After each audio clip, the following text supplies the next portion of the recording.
Hallelujah. Let's pray. Father, we thank you so much, God, for this beautiful day. Thank you for your people that you have brought in to come to worship and magnify you. I pray for your blessing upon your people, even for those who are joining us online. Father, we pray for your blessing be upon each and every one of us, Lord.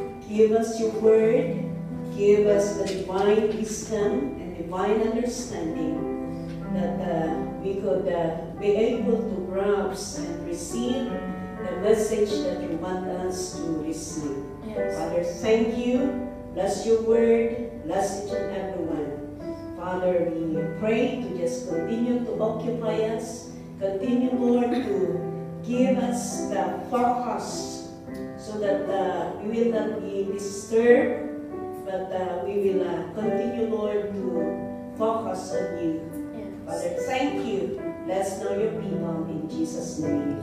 Amen. Amen. Sige. Pwede tayong po. Praise the Lord. Happy New Year. Sabi mo sa katabi mo, Happy New Year. Tapos sabi mo sa kanya, Happy New Year. Happy New Year. Hallelujah. Praise the Lord. Salamat sa Panginoon at nandito tayo para makinig sa salita ng Panginoon. And this is the first Monday of the year. Of the month, year pala. 2025. Siyempre. Tapos na ang 2024 at nandito na tayo sa bagong taon. Kaya sana bagong taon, bagong mukha. Salamat kay Lord. Maraming nawala na sa mundo ito. Right? If you just read the news, how many people are dying even in just 1 minute. Yeah. But we praise the Lord that we will be able to reach this year, 2025. Still alive, still strong. Of course, nadagdagan ang taon, ang edad. But we praise the Lord, at least buhay pa tayo. Kahit ito sa Hong Kong. Maraming nawala na sa Hong Kong, right? They went home. Why? Because ang iba namatay.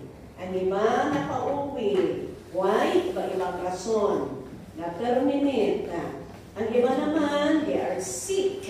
That's why they are not fit to work. But praise the Lord, we are still healthy. Amen? Kaya sana po magpatuloy tayo. Sabi ng isang kapatid kanina, huwag natin sayangin ang pagkakataon. Binigyan tayo ng Panginoon ng pagkakataon, kaya gamitin natin ang pagkakataon na yan na paglingkod sa Panginoon. Let us not waste time. Let us invest our time. Amen? So, ang ating tatalakayin sa hapong ito is ito po. The 3 levels of disciples.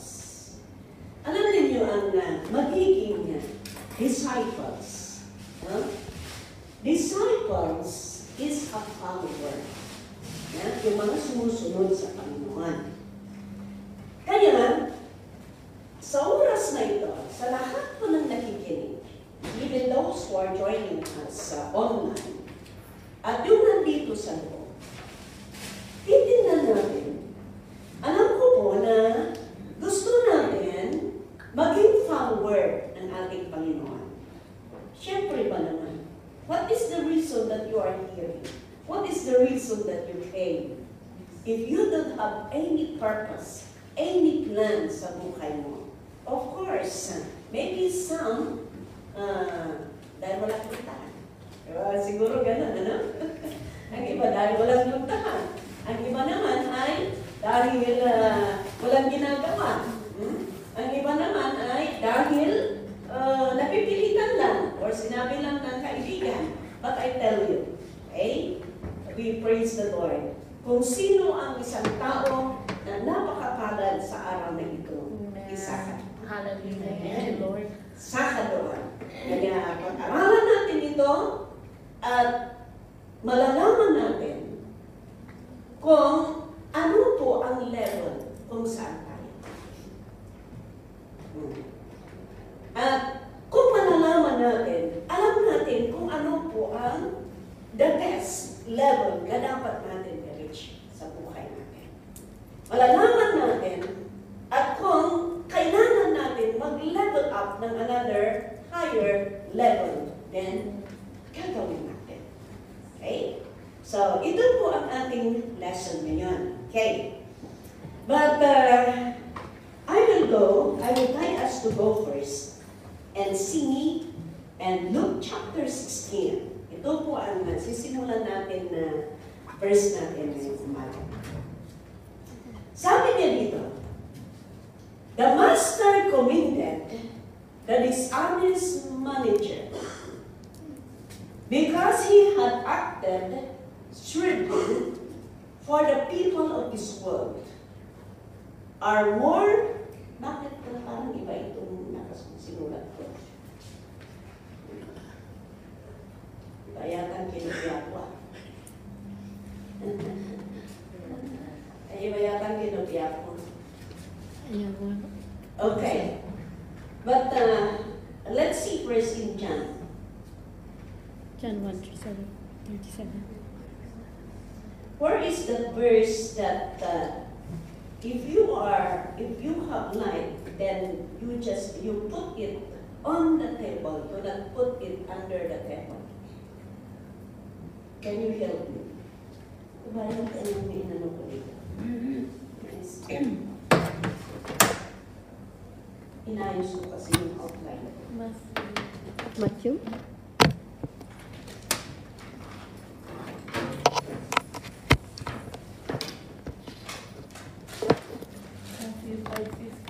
Okay.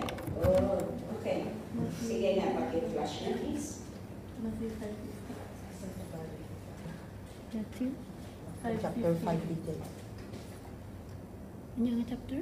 5. 5 per verse. Okay. Paki-flash please. Verse. Okay.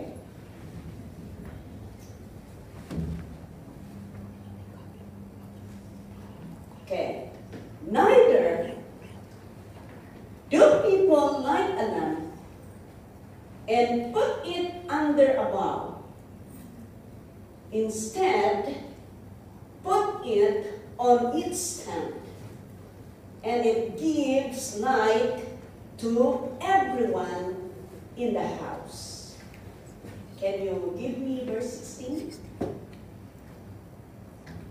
And the same way, let your light shine before men, that they may see your good deeds and praise your Father in heaven. Okay. Ang isang nananampalataya sa Panginoon, sabi niya, yung ilawan na nasa sa atin, ilagay natin doon sa, dapat ilagay natin sa on top of the table. Parang naman na walang isip yung ilagay mo ang ilaw doon sa ilalim ng mesa. Pero, ilagay mo doon so that everyone who will come in will see the light. Okay? Lahat ng papasok, makita nila ang ilawan. Okay? Makita nila ang ilawan. Ano yung ilaw na yan? Siyempre, ang ilaw na magliliwanag. Okay. So, lahat ng everyone who will come in will see the light. Those who will not come in, they will not see the light. Okay. I would like us to move and continue to read in John chapter 1. In John chapter 1, verse 37 to 39. When the two disciples heard him say this, they followed Jesus. Yung dalawang disciple na nakapakinig, okay? Sumunod sila kay Jesus. Next verse. Turning around, Jesus saw them following and asked, okay? Nakita ni Jesus ang disciple na yan ang sumusunod sa kanya. Kaya, tinanong niya, sabi niya, "What do you want?" He said, which means, teacher. Ay, ito pa na. Sabi niya sa baba. Sabi yung mga dalawang disciple, Where are you staying? You know, nakita natin dito yung disciple na ito. May desire. Kasi sumusunod sila. Di ba? Sumusunod sila. Tapos, tinanong nila. Si Jesus sabi nila, saan ka ba nakatira? Sabi nila. Next, tignan natin. Come! Sabi ni Jesus. Come, he replied. Come and you will see. So they went and saw where he was staying, and spent that day with him. It was about 10 hours. Okay, hallelujah. The first level is of a disciple is ito. Come and see. If you will not come, you will not see. But if you will come, you have the opportunity to see the truth. Hallelujah. Amen. Amen. That's why our starting point as a disciple, to become a disciple, is first, come and see. If you will not come, you will not see. Yeah? If you will not come, you don't have the opportunity to see. Yeah. Ano ang makikita mo? What the Lord is doing. That's why praise the Lord, because you came. Amen? Itong come and see level na ito. Ito yung they will come and they will see. They will come and they will listen and they will see. They will come and listen and they will see. Ito ang first level. Kaya mga tao, they will never become a follower if they will not come to Jesus.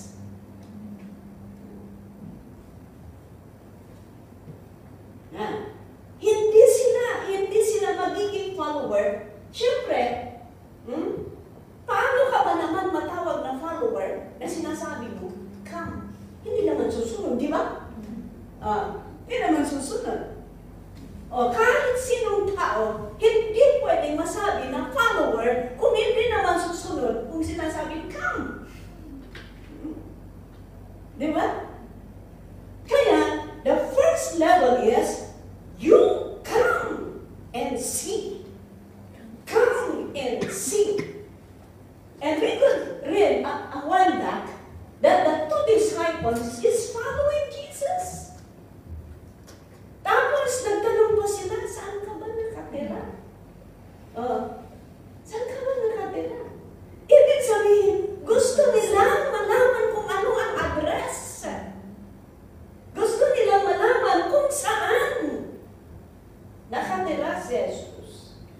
Ganon ang isang turning point ng isang disciple is if he will come and desire to stay or to be in the presence of God. Kaya nasabi dito, so they went and saw where he was staying and he spent that day with him. Alam ko po na, bakit kayo pumunta dito? Bakit? Dahil may desire kayo. Dahil gusto ninyong maramdaman at gusto ninyong papurihan ang Panginoon. Amen. Amen? Kaya, ganun po ang pananampalataya sa Panginoon. Okay. In John chapter 14, verse 48. Okay. In John chapter 14, John chapter 1, I should say. John chapter 1, verse 48 to 51. Ito naman si Nathanael. Then Nathanael declared, Rabbi, you are the Son of God. You are the King of Israel. Next verse, please. Jesus said, you believe? Because I told you, I saw you under the fig tree. You shall see greater things than that. Ibig sabihin, ang come and see, na simulan ng paglilingkod, magiging tunay na disipulo ng ating Panginoon. Hindi one-shot deal. Ibig sabihin, hindi lang minsanan lang na makita ni Jesus, kundi magtuloy-tuloy. Magtuloy-tuloy. Ganon. Para mas lalo mo makikilala ang Panginoon. Dahil kung nag-stop yung come and see mo, hindi ka pwede makapunta sa second level. Tama? Alam nga naman, nag-stop ang nag-grade 1, mag-grade 2 ka pa rin. Hindi naman pwede yun, ano? Kailangan tapusin mo, tuloy-tuloy. Ganon. Tuloy-tuloy yan. Ang grades mo ang mag-judge kayo kung pwede kang pupunta sa next na level. Okay? Ganon po, mga kaibigan. So, tuloy-tuloy yan. But you see, the first is come and see. You will never have the opportunity if you will not come and see what the Lord is doing. Okay. Kaya doon sa John chapter 4, verse 28 to 29. Tingnan natin ito. Ito ang isang prostitute. Ito ang isang prostitute. Pero alam ninyo, nung nakilala niya si Jesus, ano ang nagiging instrumento siya? Nakilala niya, namit niya si Jesus doon sa bubon. Yan, bubon? Balon. Yan. Oo. So, nandun yung communication nila. So, nakakilala kay Panginoon. Kaya, ang ginawa niya, ito then leaving her water jar, the woman went back to the town and said to the people, namangkas siya. Dahil sinabi ni Lord ang kanyang pagkatao sa kanya, hindi naman niya kilala si Jesus at that time. Pero sinabi ng Panginoon ang kanyang pagkatao. Kaya namangkas siya. Kaya ang ginawa niya, water jar na. Pumunta doon sa town nila. Ang ginawa niya, the woman went back to the town and said to the people, next verse, tingnan ninyo, come, sabi niya, come, see a man who told me everything I ever did. Could this be the Christ? You see? Come, again, come. Kung hindi sila pupunta, hindi nila makikita. Kaya lahat ng starting ng magiging disciple, the first level is come and see. Come and see. We praise the Lord. Come and see. Hallelujah. Kaya ito po ang pinakauna na dapat na mangyayari. Salamat sa Panginoon. At may nagsabi sa inyo, come and see. May nagsabi sa inyo, punta ka doon at makita mo. Punta ka doon. Come, come. That's why the word come is very, very powerful. Because it will start you to see the light. Doon ka magsimula ng maliwanagan at makita mo kung ano ang Panginoon sa buhay mo. Okay? Amen? Ito ang pinaka-first level. Kaya if you want to see what the Lord is doing, come and see. Second level. Second level na tayo. Madali lang, ha? Madali lang. Kaya yung come and see na level na ito, this is the starting point of our Christian journey, our Christian adventure sa buhay natin. Okay, level 2. Ang level 2 is, kung ang level 1 ay come and see, ang level 2 is come and follow. Ganda na. Come and see, come and follow. Kaya doon sa Matthew chapter 16, verse 24 to 25, then Jesus said to his disciples, if anyone would come after me, he must deny himself and take up his cross and follow me. 25. For whoever wants to save his life will lose it, but whoever loses his life for me will find it. Come and follow. That is the next level. Kanina, come and see. Ngayon, come and follow. Pero ito na, may condition na.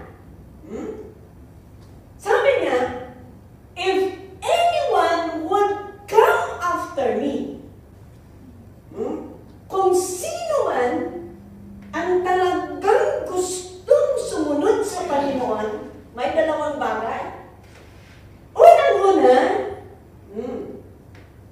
is denying himself or deny yourself. Oh, deny yourself.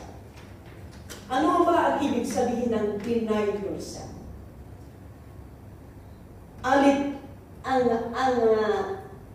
Ang deny yourself is alisin mo ang mata mo sa sarili mo. Ano ba yun? Ano ba ibig sabihin yun? Alisin mo ang mata mo sa sarili mo. Ibig sabihin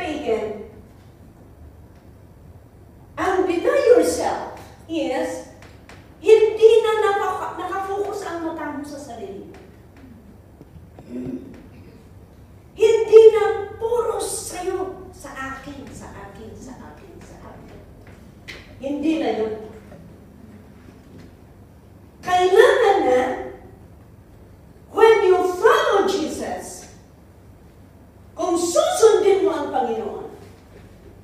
Denying yourself, it means hindi ka na nakatingin sa sarili mo, kundi nakatingin ka na sa sinusundan mo.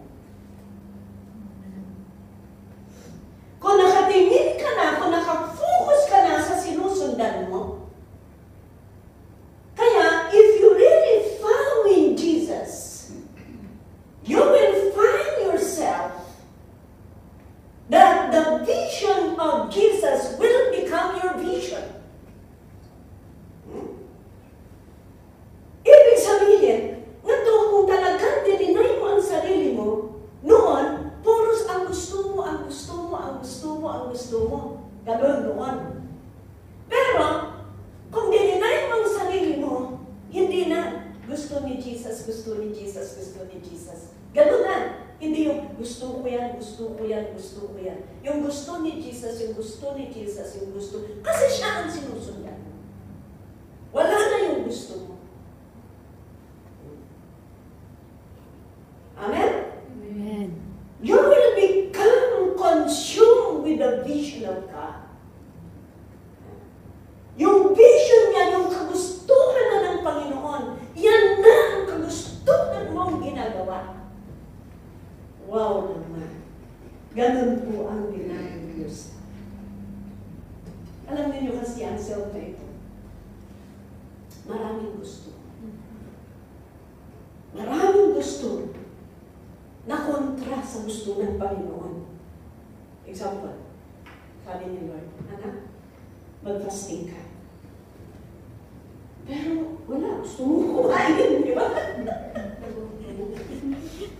Oh, masarap, lalo-lalo na kung naamoy mo yung amoy ng lechon. Wow! Baka sabihin, Lord, next na lang. Next na lang, Lord. Baka ubusin nila yung lechon na naluto. Yan. Sabi ng Panginoon, magbasa ka, anak ko. Salita. Wala. Gusto natin matulog tayo. Kung minsan kami, parang pampatulog ng salita ng Panginoon. Yan. Ginagawa natin pampatulog ang salita ng Panginoon eh. Kasi kung nagbabasa tayo, inaantok tayo. Yan. Kaya kung minsan, magbasa ka ako para antukin ako. Wala na. Kaya yan, mahirap yan. Yan. Kaya mga kaibigan, ganun ang following, denying ourselves. Priority ang Diyos na sinusundan mo. Yan. Pero mahirap eh. Kung minsan, tinatanong natin, kung ako nga, kung minsan na nakikita ko ang mga sitwasyon, sabi ko sa sarili ko, Lord, kailan kaya magkaroon ng mata ng mga anak ko para sa iba? Dahil kung minsan, para sa atin lang eh. Pero sabi ng Panginoon, the next level is, if you want to follow me, then come and follow. Anong dalawang magpapakita kung gusto mo talagang sundin ang Panginoon? Denying yourself. Pangalawa, take up your cross. Ito. Kung talagang medyo ano na ito, level 2 na ito, medyo bumibigat na. Medyo bumibigat na dahil may kondisyon na. Okay? Take up your cross. So that you can follow, you must take up your cross. So that you can take up, how could you take up your cross? You know, it is not just easy to take up your cross. You cannot take up your cross unless you understand the message of the cross. Hindi mo maunawaan.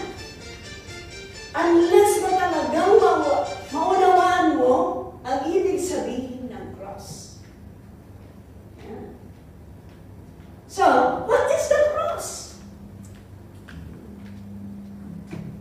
What is the meaning of the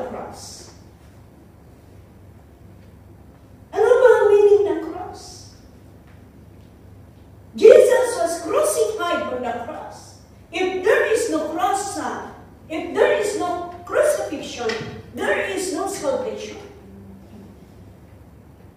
Kung mauunawaan mo na si Jesus ay napako sa krus, at dahil sa krus na yan, dahil sa krus na yan, dahil sa suffering on the cross, nagkaroon ka ng pagkakataon na maliligtas. Hindi lang maliligtas, mapatawad, magkaroon ng kaligtasan. You can take up your cross. Because you know and you know na habang tinitake up mo yung cross mo, kaparti ka doon sa ginawa na Jesus sa cross. Ganun po. Kaya hindi mo pwedeng pasanin ang cross na hindi mo maunawaan ang meaning at istorya ng cross. Yan.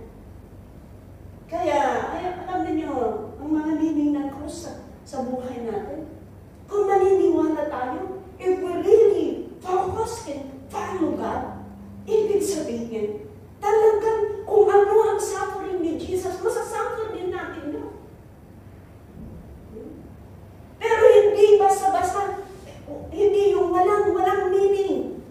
Yeah? But it's very, very important.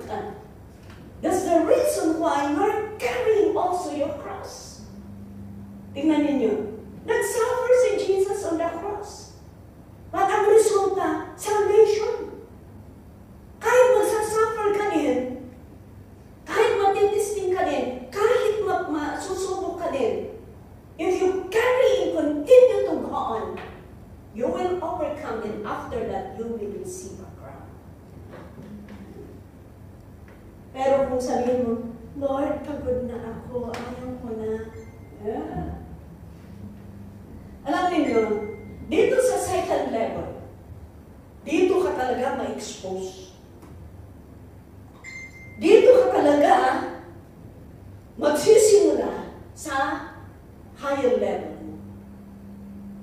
Okay. Doon sa come and go,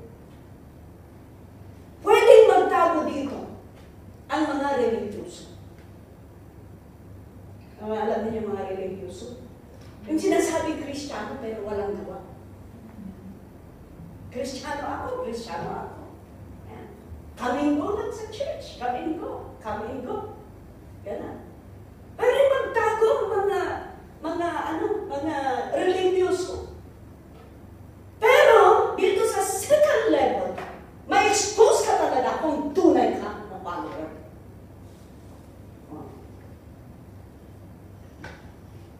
Saan ang level na? Ayan, second level. Doon tayo sa second level natin. Kaya,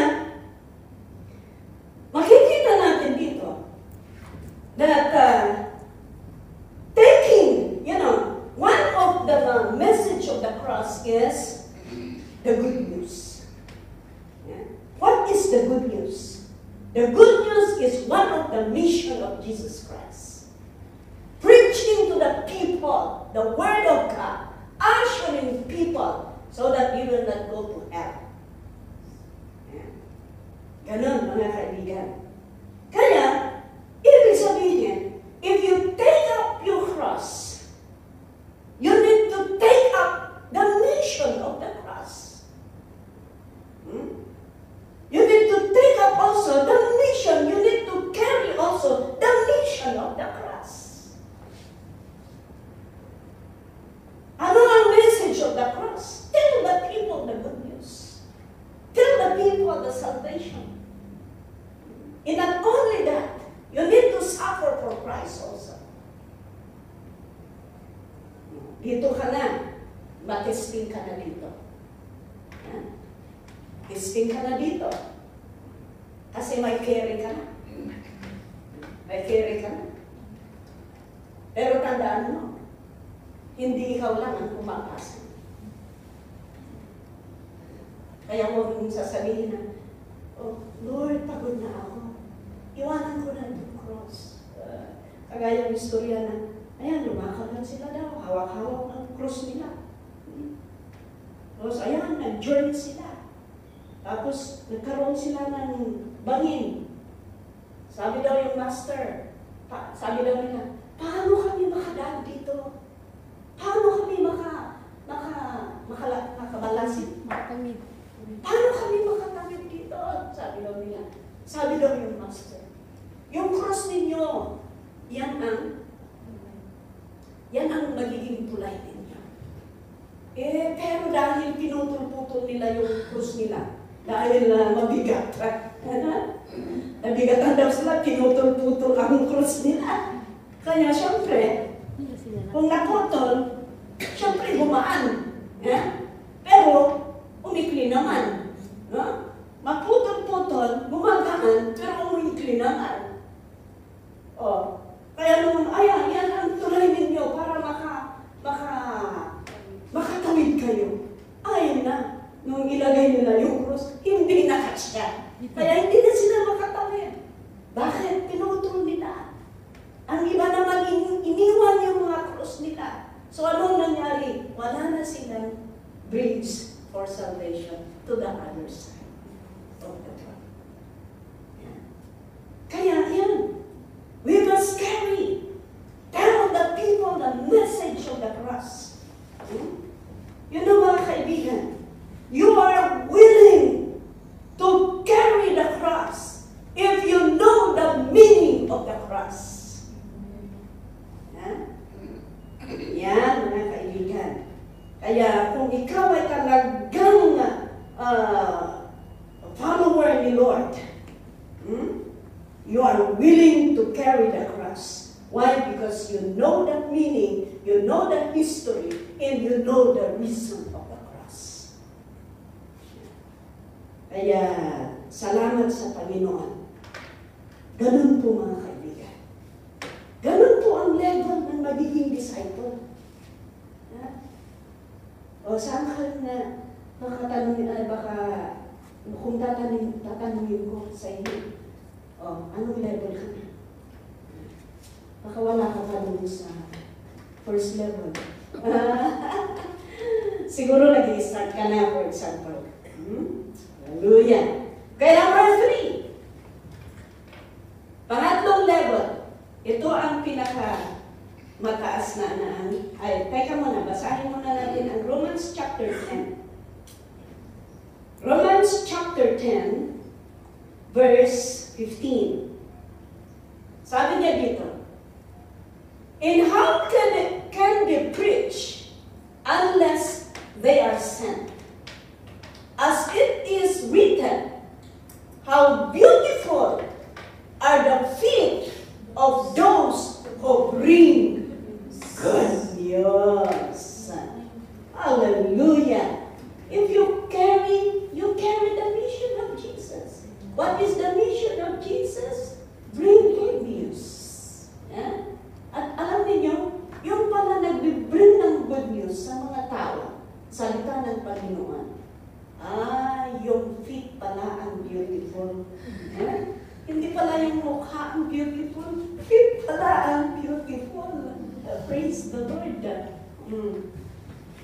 Kaya kung wala kang kaluluwa na inaalagaan or inadala kay Lord, your feet is not beautiful.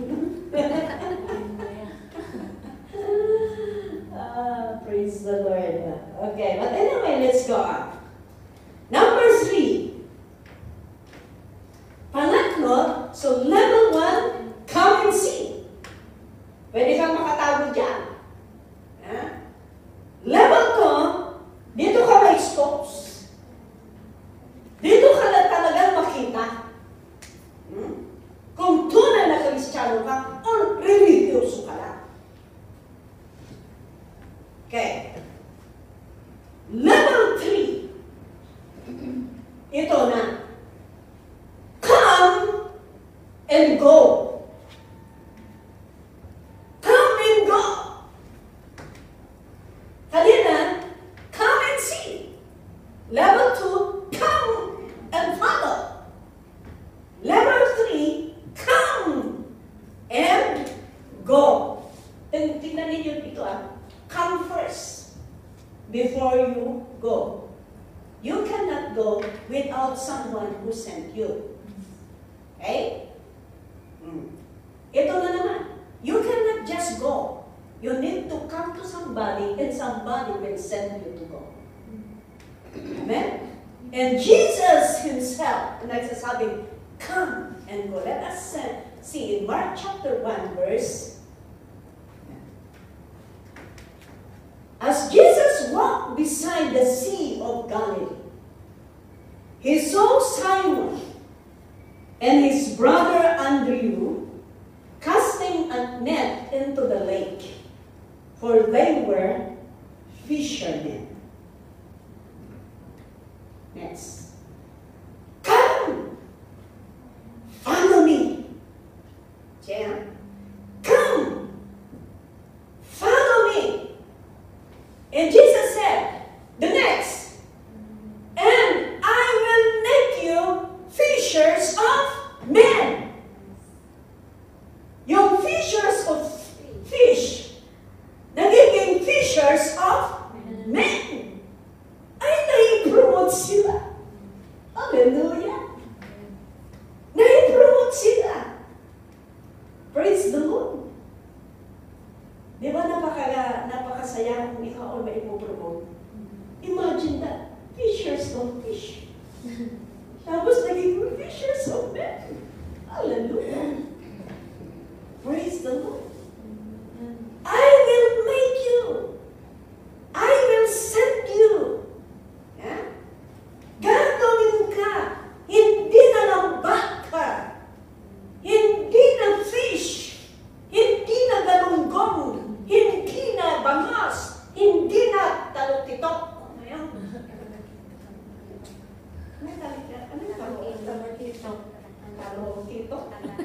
Talakito.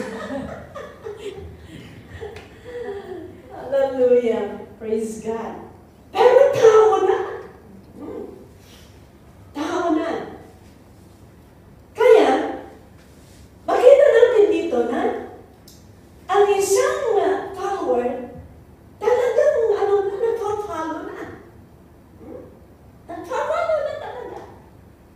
Ginagawa niya kung ano ang ginagawa ni Jesus. Okay. Kaya doon sa Matthew chapter 28, verse 18. Verse 18. Sabi dito, then Jesus came to them and said, all authority in heaven and on earth has been given to me. Next verse. Therefore, una, go and make disciples of all nations. Praise God. Go. Yan. Kaya, come and go. Hindi na come, follow me. Doon sa second level, come, follow me. You'll learn from me. And now, because you have learned, come and go. Praise God. Kaya ganun na mga kaibigan. Makita natin dito na they are now doing. They are now going. Hindi na nakaupo. Wala na yung level 1. Yung level 1, come and see. Come and see. Pero level 3 na, come and go. Yung nakaupo, hindi na nakaupo. Dapat go na. Ano ang rason na go? Fishing people. Praise the Lord. Kaya dapat ang level natin, umaangat tayo. Hindi palagi sa level 1 lang. Kailangan umangat tayo.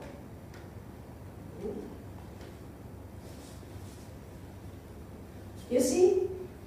At makita natin dito, ang napakaganda dito. You see, you will not just go. The authority and the power of God is there, going with you. Hindi ka nag-iisa. Dahil kung nag-iisa ka, hindi mo Panginoon, ang power ng Panginoon, you can do what Jesus is doing. Sino masaya na nag-i-improve siya? Amen.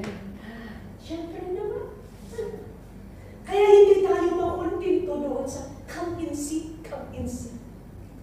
Kailangan mag-level up tayo. Come follow me. Come. We need to really follow. We need to really obey and learn from the Lord. And not only that, we need to come and go. We need to willing to do the mission that God had given us. Hallelujah! Tingnan natin dito kung ano ang klase ng tao ng yung come and go na yan. And 1 Corinthians chapter 11 verse 1. 1 Corinthians chapter 11. Sabi na dito, follow my example as I follow the example of Christ. Anong ibig sabihin nito? Si Paul, you see, if you are in this level, sabi niya, doon yung level na talagang naghahanap ka na ng tao na sinusundan mo. At hindi lang yun, tingnan natin ito si Paul, pinafollow niya ang example ni Jesus. Okay. Tapos naman, si Timothy, pinafollow niya ang example ni Paul. Kaya in this level, nag-disciple ka, pero magiging disciple ka din. Sumusunod ka, pero may tinuturuan ka rin. Di ba napakasarap yung gano'n? Na hindi lang ikaw ang puros na nasa ipos. Yan. Hindi palagi nasa bultok. Yan. Ganon mga kaibigan. Okay? Kaya, napakaganda po. Ang isang misyon kung bakit sabi ng Panginoon, go, go, go, go. Alam niyo ang mga 12 tribes of Israel. Yeah? Mga 12 tribes of Israel na medyo na-fail sila dito. Pero, dito sa New Testament, nakita natin na si Jesus, hindi ayaw ni Jesus na maputol yung pagbabahagi ng gospel, ng salita ng Panginoon. Kaya yan, kinomission niya yung 12 disciples. At yung mga 12 disciples, patay na sila. Di ba patay na sila? Pero, pasang-pasa yan. Hanggang dumating sa atin, ngayon, tayo na ang disciples. Tayo na ang dapat gagawa din sa mga utos ng ating Panginoon.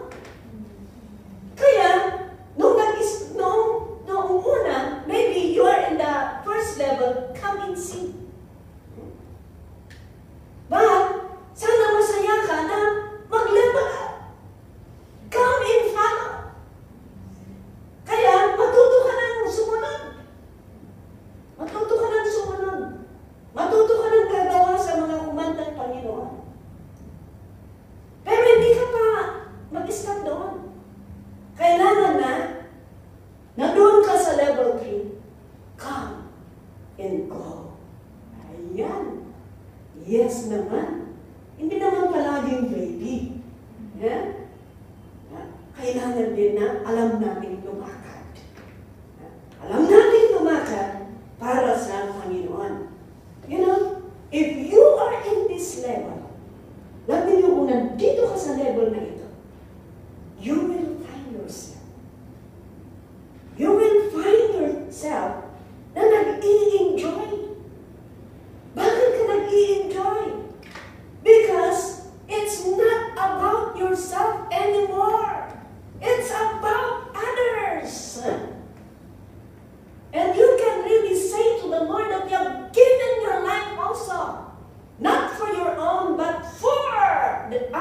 and for the kingdom of God. Kaya, mga kaibigan, I would like to advise everyone, stop now playing around. Stop now na maglalaro sa Panginoon. Let us now, time to surrender the come and see. Para mag-level up tayo. Nag-forward na ang taon, 2025 na. Come and see ka pa rin. Tapos next year, come and see ka pa rin. Next year na, come and see ka na. Come and follow naman. Come and go naman. Amen. Matuto naman tayo. Hallelujah. Amen po ba? Isurrender natin. Iwanan na natin ang come and see. Come and follow. What is the condition? Denying ourselves. Bigay natin kung ano ang para sa Panginoon. Sumunod na tayo sa Panginoon. Noon, palaging natin tinitingnan, pera, pera, pera. Gastos ng anak ko, gastos ng pamilya ko, pagbili ko ng sapatos, pagbili ko, puros tayong lahat. Ay alam niyo kung minsan, nawawala na, imbis na magpatuloy doon sa following, wala na, nagos na. Why? Because ayaw niyang sumunod sa Panginoon. And I tell you, karamihan po, noon hanggang ngayon, ang karamihan na ayaw ng tao is tithes and offerings. Doon sila nawawala dahil sa nakafocus sa pera. Doon sila nawawala dahil ayaw nilang ibigay ang para sa Panginoon. Pero ito ang tandaan ko. Tandaan niyo. Lahat ng buhay natin, hiningan natin nasa kamay ng Panginoon. Amen? Even the air that we are breathing from Him, even the silver and gold sa Panginoon. Ang buhay hininga natin sa Panginoon. Kaya karapat dapat lang. Can you flash? Psalm chapter 3 verse 5. I would like us to see that. Last verse. Last verse na. Tingnan ninyo. Tingnan ninyo ito I lie down and sleep. I wake again because the Lord sustains me. What is the reason why you wake up? Because the Lord sustains us. Ibig sabihin, if God will not sustain us, we will not wake up. Hindi tayo makabangon. Kaya, dapat lang, hindi yung puros nakapokus tayo, puros nakapokus. Nawawala ang mga Kristiyano dahil nakapokus sila sa sarili nila. Ayaw nilang sumunod sa utos ng Diyos. Puros pera, pera, pera. Yan. Nawawala sila. Sabihin pa nila, business ni church. Kung makita pa nila na nagmimerienda ang pastor, ala, niyo ko rin sa amin. Alam niyo sa parang walang karapatan ng pastor na uminom ng coke. Yes, but I tell you. Ito ano ang gusto mo? Gusto kong papiliin ka rin. Wala kang nakikinig. Kahit sa una. Don't focus. Focus on the Lord. And everything, our life is in the hands of God. Yan, nabasa natin. Mamili ka. Kung sasabihin kaya ni Lord sa'yo. Mamili ka, magpatuloy kang maglingkod, or gusto mo ang malaking pera. Kung sabihin ni Lord sa'yo, ngayon, ibibigay ko cash 1 million Pero bukas, mamamatay ka. Anong pipiliin mo? Anong pipiliin mo? Piliin mo yung milyon, pero mamamatay ka bukas. Or kahit wala kang pera, basta importante na bubuhay ka. Yan ang hindi makita ng tao. Ang akala nila sa kanila, hindi nila alam na kahit sa isang momento, pwedeng kunin ang Panginoon ang buhay. Yeah? Kaya, I would encourage each and everyone, let's level up in our service to God. Huwag kang ma-start doon sa level 1. Try to level up. Come and see. Come and follow. Come and go. Hallelujah. Di ba napakaganda yun? Yan ang dapat lang. Dahil hindi naman tayo pilay para hindi tayo makago. Salamat sa Panginoon. Malakas tayo. Tingnan ninyo sa Pilipinas. Ay, ang tatanda nila. Outreach daw. Outreach sila. Nakaka-encourage. Kaya, this is my encouragement. This first Monday. First Monday? Yes. First Monday of the year 2025. Stop playing around. Let us level up. Alam mo na kung anong level ka na.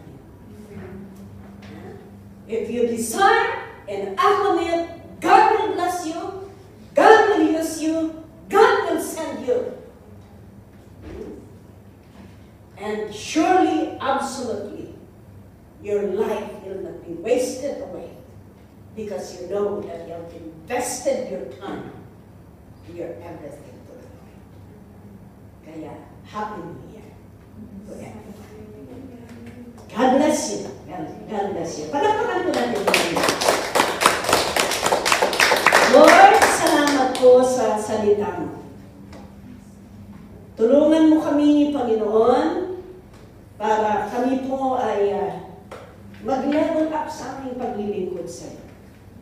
That we will not be the same as last year, but we will forward, O God. Tulungan mo kami para kami po ay mag-level up sa aming paglilingkod. And help us, Lord, to do the things for you to the max, Lord God. Habang kami nabubuhay, Panginoon. Salamat po, Diyos. In Jesus' name. Amen.